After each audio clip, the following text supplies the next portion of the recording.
দশাশ্বমেধ ঘাটে দাঁড়িয়ে মনে হলো এই আলো শুধু নদীর জলে নয়, আমার ভিতরেও জ্বলে উঠছে। যেন যুগ যুগ ধরে ভারত যে আলো জ্বালিয়ে রেখেছে, আজ সেই আলোই স্পর্শ করছে আমার আত্মাকেও।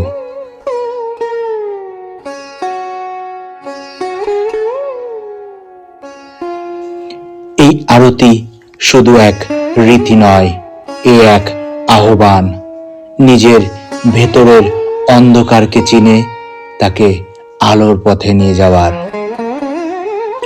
দশাশ্বমেধ মানে আত্মার সমর্পণ, 10 ইন্দ্রিয়ের সীমা পেরিয়ে আলোর সঙ্গে নিজের আত্মাকে একাকিত্ব হওয়া।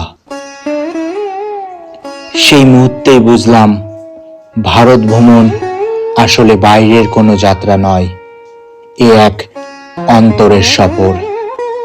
অন্ধকার থেকে আলো, সীমা থেকে অসীম, আর নিজের থেকে নিজের মধ্যেই নিজের মূলে ফিরে আসা।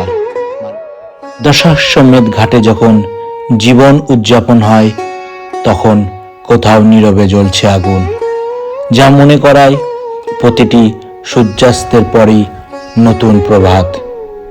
এই আলো পেরিয়ে আমরা পৌঁছাই সেই ঘাটে যেখানে জীবন থেমে যায় কিন্তু আত্মা মুক্তি পায়, সেই মণিকর্ণিকা ঘাটে।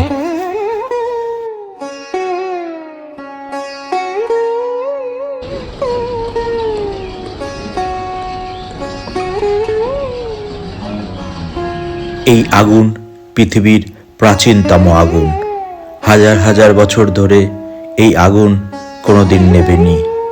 এখানে শুধু দেহ দাহ হয় না, এখানে দাহ হয় অহংকার, মায়া আর ভয়।